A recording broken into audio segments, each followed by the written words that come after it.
नमस्कार मित्रांनो, आज आपण पुण्यश्लोक अहिल्यादेवी होळकर महिला स्टार्टअप योजना हे महाराष्ट्र सरकारच्या एक लाभदायी योजनेबद्दल बोलणार आहेत। याच्यामध्ये महिलांच्या स्टार्टअपसाठी 1 ते 25 लाख रुपयाचं अनुदान मिळणार आहे।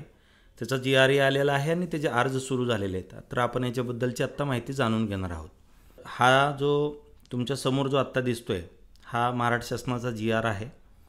ह्या GRमध्ये त्यांनी असं सांगितलेलं आहे की राज्यामधील ज्या काही महिला असतील, तरुणी असतील, यांच्या ज्या स्टार्टअपच्या ज्या काही गोष्टी असतील त्यांना व्यवसाय करण्यासाठी प्रवृत्त करण्यासाठी आणि ज्यांचे स्टार्टअप सुरू आहेत अशा लोकांना अजून थोडं पाठबळ देण्यासाठी महाराष्ट्र सरकारने ही एक अतिशय चांगली अशी स्कीम काढलेली आहे।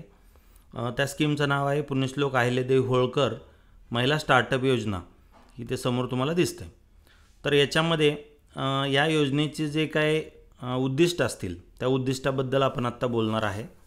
महाराष्ट्र राज्यातील महिला नेतृत्वातील स्टार्टअप्सना पाठबळ देणे, राज्यातील महिला नेतृत्वातील स्टार्टअप व नाविन्यपूर्ण संकल्पना असणाऱ्या स्टार्टअपना त्याच्या व्यवसायामध्ये पाठबळ करण्यास आणि त्याला अर्थसहाय्य करणे, महिला स्टार्टअपला स्वावलंबी किंवा आत्मनिर्भर करणे, देशभरातील सर्व महिला स्टार्टअप असलेले राज्य म्हणून महाराष्ट्राची ओळख निर्माण करणे आणि या योजनेतील एकूण तरतुदीच्या 25% इतकी रक्कम शासनाद्वारे देण्यात येणार आहेत आणि राज्यातील महिला नेतृत्वातील पहिल्या टप्प्यातील स्टार्टअपना ज्याची उलाढालीनुसार किमान 1 लाख रुपये ते कमाल अर्थसहाय्य प्रदान करण्यात येणार आहे।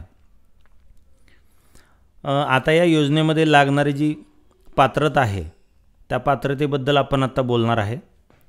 या योजनेची लाभार्थी होण्यासाठी हा उद्योग किंवा हा जो काही व्यापार असेल तो department for promotion and industry internal trade मान्यताप्राप्त असायला पाहिजे।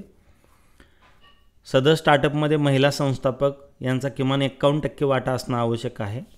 महिला नेतृत्वातील स्टार्टअप किमान 1 वर्षापासून कार्यरत असावा आणि त्या व्यवसायाची उलाढाल कमीत कमी 10 लाख रुपये ते 1 कोटीपर्यंत असावी आणि महिला नेतृत्वातील स्टार्टअप यांनी राज्य शासनाच्या कोणत्याही योजनेमधून याच्या अगोदरचं जे अनुदान आहे ते घेतलेलं नसायला पाहिजे। या योजनेच्या लाभासाठी अर्ज करण्याची प्रक्रिया जी आहे ती ऑनलाईन ठेवण्यात आलेली आहे।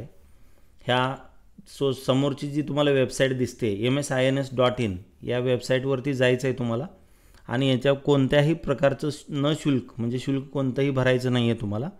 तर अर्ज करण्यासाठी सगळी ऑनलाईन प्रोसेस दिलेली आहे।